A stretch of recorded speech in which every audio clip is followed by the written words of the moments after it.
दोस्तों, क्या आपने कभी किसी सिचुएशन में इमोशनली होकर रिएक्ट किया है और उसके बाद आपको पछतावा हुआ कि यार मुझे इतना इमोशनली रिएक्ट नहीं करना चाहिए था? या अगर आप चाहते तो हो कि आपका अपने इमोशंस पर 100% कंट्रोल होता तो बहुत ही अच्छा होता, लेकिन वहीं आपको ये भी लगता है कि इमोशंस को कंट्रोल करना बहुत ही मुश्किल है और आप अपने इमोशंस को कंट्रोल नहीं कर सकते। तो ऑथर थीबो मरीज की बुक मास्टर योर इमोशंस पढ़ने के बाद आपका ये बिलीफ बिल्कुल चेंज हो जाएगा। ऑथर कहते हैं आप अभी जो भी इमोशन फील कर रहे हैं, आपने खुद उस इमोशन को फील करने का चूज करा है। आप खुद ही अपने इमोशंस का सोर्स हो क्योंकि आप खुद ही इन्हें क्रिएट करते हो। क्योंकि ऑथर के अकॉर्डिंग आप जब चाहें जैसा चाहें वैसा फील कर सकते हो। उसके लिए आपको किसी भी रीजन की जरूरत नहीं है। अगर आप अभी सैड फील कर रहे हो तो उन सभी चीजों के बारे में सोचने से जिनके लिए आप ग्रेटफुल हो, आप इमीडिएटली खुश फील करने लगोगे। ऑथर कहते हैं जिंदगी के प्रति आपका एटीट्यूड आपकी हैप्पीनेस को प्रभावित करता है, बजाय इसके कि आपके साथ क्या और कैसा होता है। एक हैप्पी और सक्सेसफुल लाइफ जीने के लिए हमारा अपने इमोशंस पर कंट्रोल होना बहुत जरूरी है, जिन्हें हम ऑथर के बताए इन 5 प्रैक्टिकल स्टेप से कर सकते हैं। Number 1, how are emotions formed.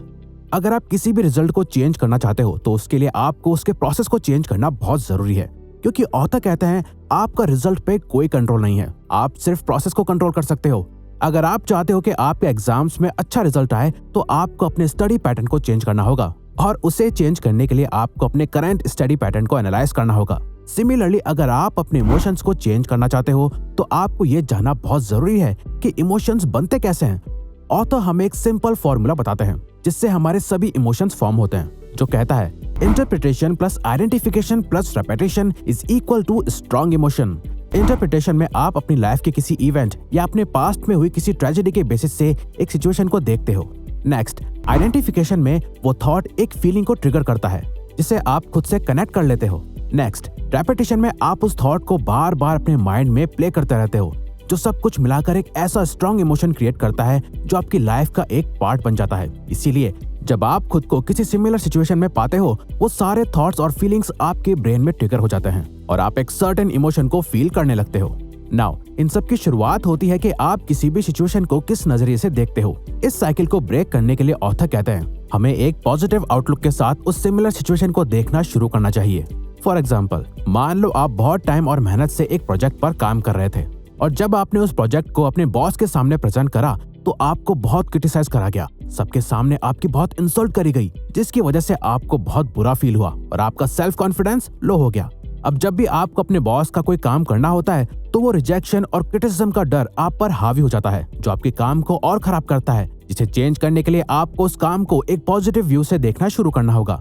आपको ऐसे सोचना होगा, मैंने उस प्रोजेक्ट में ऐसी कौन सी मिस्टेक करी थी जिस वजह से मुझे इतना क्रिटिसिज्म मिला और मैं कैसे उन मिस्टेक्स को अवॉइड कर सकता हूँ। ऐसा करने से आप इसे एक नेगेटिव एक्सपीरियंस से हटकर एक पॉजिटिव एक्सपीरियंस बना दोगे और ये साइकिल चेंज हो जाएगी, जिससे कि जब भी कोई आपको क्रिटिसाइज करेगा तो आप शेमफुल फील करने के बजाय खुद को इम्प्रूव करने के एक चैलेंज की तरह यूज करोगे। Identify your emotions. ईयर 2001 में journal of cognition and emotion में पब्लिश हुई एक स्टडी के according emotional regulation correlates with emotional distinction, जिसका सिंपल मीनिंग है जो लोग अपने इमोशंस को आइडेंटिफाई कर पाते हैं वो अपने इमोशन से अवेयर हो जाते हैं। इससे वो उन्हें और बेटर तरीके से हैंडल कर पाते हैं। और अपने इमोशंस को मास्टर करने का सबसे इम्पोर्टेंट स्टेप यही है कि एक्चुअल में आइडेंटिफाई करना कि आप कैसा फील कर रहे हो। कुछ लोग गुस्से में होते हुए बहुत बुरी तरह रिएक्ट करते हैं, पर ये बोलते हैं कि वो गुस्से में नहीं है, बस उनका मूड खराब हो रहा है। कई लोग दुखी होते हुए भी अपनी इस फीलिंग को छुपाते हैं और दुनिया के सामने फेक स्माइल लेके चलते हैं। ऑथर कहते हैं ये सबसे बड़ी प्रॉब्लम क्रिएट करता है, क्योंकि अगर आप एग्जैक्टली डिसाइड नहीं कर पाओगे कि आप किस इमोशन को फील कर रहे हो, तब तक आप उसे कंट्रोल नहीं कर सकते। इसीलिए अपने इमोशंस को आइडेंटिफाई करने के लिए हमें खुद से ये सवाल पूछने चाहिए, मैं अभी कैसा फील कर रहा हूँ? क्या मैं सच में ऐसा फील कर रहा हूँ या मैं इस इमोशन को फेक कर रहा हूँ? जितना ज्यादा आप अपने इमोशन को लेकर क्लियर रहोगे, आप उतने ही अच्छी तरह उन्हें मैनेज कर पाओगे। Challenging patterns. जस्ट मान लो अगर आप ड्राइंग सीखना चाहते हो तो ड्राइंग सीखने का सबसे बेस्ट तरीका क्या है? क्या आपको एक ही चीज बार बार ड्रॉ करके सीखना चाहिए या फिर कई तरह की अलग अलग चीजों की ड्राइंग बनाकर प्रैक्टिस करना चाहिए? कई जगह पर रेपिटेशन काम आता है, पर जब आप अपने आप को नए एक्सपीरियंस से एक्सपोज करते हो तो आपको एक ही काम करने के लिए कई सारे तरीके पता चलते हैं। पर जब हम इमोशंस की बात करते हैं तो कई लोग एक सेट पैटर्न पर अपनी लाइफ जीते हैं। वो एक ही रूटीन को बार बार फॉलो करते हैं, हर दिन सेम ही इमोशंस को फील करते हैं, जिनमें से ज्यादातर नेगेटिव ही होते हैं। अगर आप रियल इमोशनल इंटेलिजेंस बिल्ड करना चाहते हो तो आपको खुद को अपने कंफर्ट जोन से बाहर निकालना होगा। किसी नई जगह ट्रैवल करो, नए लोगों से मिलो, कुछ ऐसा करो जो करने से आपका ये पैटर्न ब्रेक हो और आप इन सेट ऑफ इमोशन से हटकर कुछ नया फील कर पाओ। ऑथर कहते हैं ज्यादातर लोग 2 वर्ड लाइफ जीते हैं। उनकी लाइफ में जो कुछ भी होता है उन्हें वो बस गुड और बैड में ही डिफाइन कर पाते हैं। उसके अलावा उन्हें कोई और एक्सप्रेशन समझ ही नहीं आता। इसीलिए जब आप नए एक्सपीरियंसेस से खुद को एक्सपोज करते हो तो आप ऐसे इमोशंस फील करते हो जो शायद आपने पूरी लाइफ में कभी फील नहीं करे, जो आपको एक नया पर्सपेक्टिव देते हैं। और आप जितने ज्यादा इमोशंस फील करते हो आपकी इमोशनल वोकैबुलरी भी इंक्रीज होती है और आप ग्रो होना शुरू करते हो।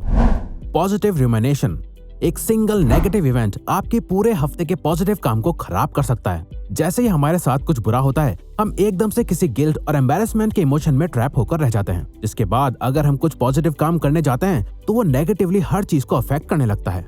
इनफैक्ट जो काम करना आपको पसंद होता है आपको उस काम में भी कोई मजा नहीं आता, क्योंकि आपके माइंड से वो नेगेटिव एक्सपीरियंस निकलता ही नहीं है। इसीलिए साइकोलॉजी के अकॉर्डिंग अगर आपको कहीं 1000 रुपीज फ्री में मिल जाता है तो उसकी खुशी से कई ज्यादा पेन आपको उस बात का होगा अगर आपके 1000 रुपीज कहीं खो जाएंगे, क्योंकि हमारी ब्रेन के लिए नेगेटिव इमोशंस बहुत पावरफुल होते हैं। तो आखिर आप इन नेगेटिव इमोशंस को कैसे चेंज कर सकते हो?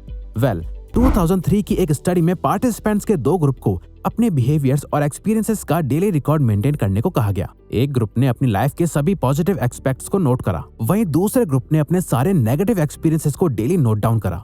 कई हफ्तों तक इस रिकॉर्ड को मेंटेन करने के बाद रिसर्चर्स ने सभी पार्टिसिपेंट्स की मेंटल हेल्थ को डायग्नोस करा, जिसमें सरप्राइजिंगली ये पता चला ग्रुप 1 जो अपने सभी पॉजिटिव एक्सपीरियंसेस को नोट कर रहे थे वो बाकियों से ज्यादा खुश और सेटिस्फाइड थे। सो अगर आप बर्नआउट फील कर रहे हो, अपने माइंड में सिर्फ नेगेटिव इमोशंस को ही रखते हो, तो आपको बैठकर हर दिन उन सभी चीजों को नोट डाउन करना चाहिए जिसके लिए आप बहुत ग्रेटफुल हो, जो आपके इस नेगेटिव इमोशंस को पॉजिटिव में चेंज कर देगा। Reinterpret your symptoms. जब आप नर्वस होते हो तो आपकी बॉडी में क्या होता है? आप बहुत तेजी से सांस लेने लगते हो, आपकी हार्ट बीट फास्ट हो जाती है, आपको गूज बम्स फील होने लगते हैं। जब आप अपनी बॉडी में इन चेंजेस को नोटिस करते हो तो आपको कैसा फील होता है? कई लोग इसे स्ट्रेस और एंजाइटी से लिंक कर देते हैं। फॉर एग्जाम्पल, मान लो आपको हजारों लोगों के सामने स्टेज पर जाकर एक स्पीच देनी है, तो आप इन सेम फिजिकल चेंजेस को नोटिस करोगे और आपको लगेगा कि आप नर्वस हो रहे हो, आप स्पीच के लिए रेडी नहीं हो, आप खुद पर डाउट करने लगोगे और आपका कॉन्फिडेंस और गिरता जाएगा।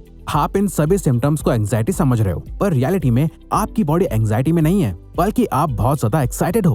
क्योंकि अगर आप सोचो तो जब आप एक हॉरर मूवी देखने बैठते हो तब भी आपको गूज़बम्प्स फील होते हैं। अगर आप किसी रोलर कोस्टर पर राइड करो तो आपकी हार्ट बीट्स फास्ट हो जाती हैं। जब आप पहली बार डेट पर जाते हो तब भी आप खुद पर डाउट करने लगते हो कि आप कैसे दिख रहे हो, आपने अच्छे से ड्रेस करा हुआ है या नहीं।